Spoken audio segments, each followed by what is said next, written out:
प्यारे बच्चों, अस्सलाम वालेकुम। उम्मीद है आप सब खैरियत से होंगे।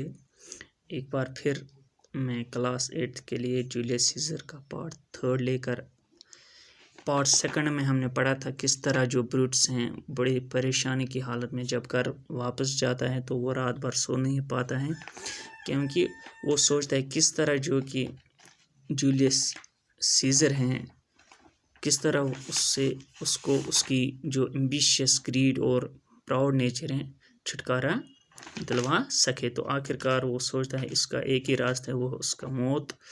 तो फिर जो कैस का और डिस होता है वो ब्रूट्स के घर जाते हैं और वहाँ वो मशवरा करते हैं कि किस तरह जूलियस सीजर को मार दिया जाए। तो आखिर यही मशवरा होता है कि सिर्फ उसी एक जूलियस सीजर को ही मार दिया जाए और बड़ी हमदर्दी से, गुस्से से नहीं। आज हमें उससे आगे पढ़ना है, क्या होता है उससे आगे। चलो let's begin.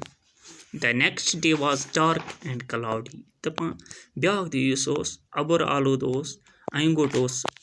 There had been thunder and lightning all night long with terrible storms of wind.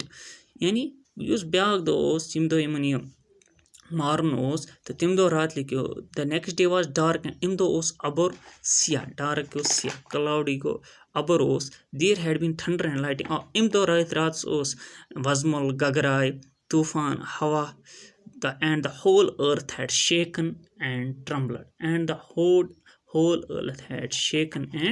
trembled यस यो ज़मीन ओस योस आमुत हलावना and trembled कांपन केज Caesar was begged by his wife ये इम दो रात से वाक़ा गो आसमानस पे अबर गगराय वजमुल तो इम सन्स खानदारी कुस जूलियस सीजर खानदारी तस ना कैलिफोर्निया थो याद कैलिफोर्निया ओस ना इम कर इमस बड़ इल्तिजा मिन्नत करनस not to go to the capital that morning आज और कैपिटल की कैज she had a most frightened dream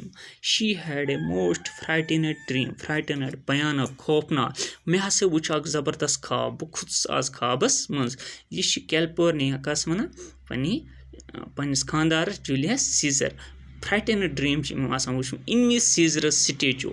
इस ख्वाब में क्या देखती हैं कि जो सीजर का स्टेचू होता है which stood in the market place युस बाजरस मजबा खड़ा आसान had poured forth blood and the Roman people came smiling to wash their hands in it इम सिन स्टेचू पे खून वसान तो रोमिक लोग बड़ आसान इम सिन खून सत अथ चलान।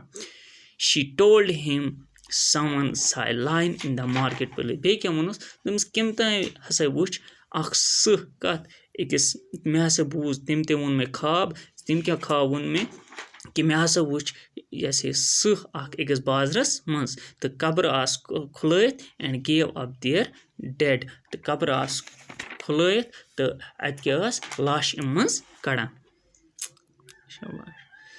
There was the noise of battle in the air and the cries of men and horses in pain. यानी जंग आवाज गसान कत हवास मज आसमानस पे तो तमाम जानवर खुशमित डर सम रात आवाज करान ओ सीजर यह खानदारी कैलिफोर्निया कस वन सीजरस।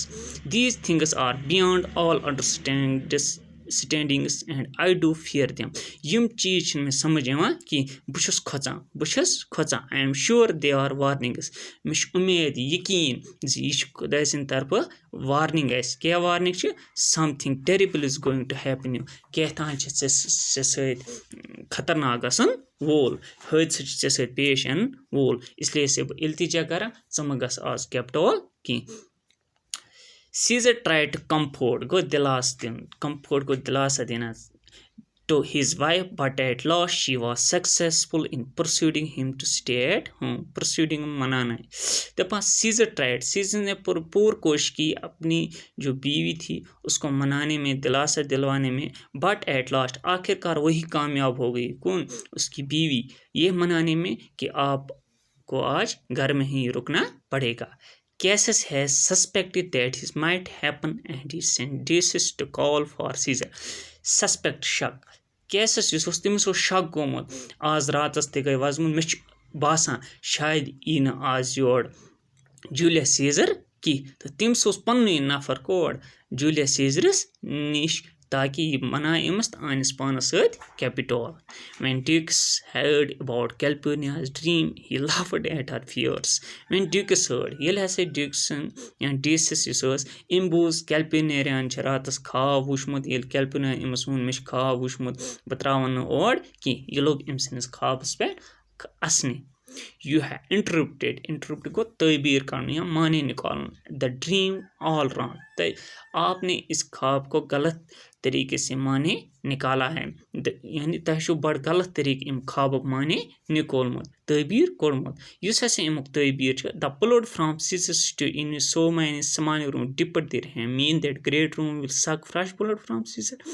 क्या तह यमाने कोडमुत जी रोमिक लोग यम छ युस तह खाब वुचु जी सीजर सिन स्टेज सच रोमिक लोग अच्छा मतलब गो हम चहन इमुक इम सन फ्रेश खून ताज खून ना इमुक मतलब छी टर्न persuasively to Caesar. यह से फ्यूर कस कुन Caesar's कुन. इमो मतलब गो that means that your people would find no prosperity under your rule. यल हसे च बादशाह बनक यल चून हुकूमती चूनिस हुकूमस मज हसे रोजन लोग खुशहाली हन जिंदगी करन तुम बसर. इमुक माने छ इमुक तबीर छ खाबुक you have explained it well said Caesar. Caesar was चे वोनोत बड़ असल माने बड़ असल पट समझोत चे मे.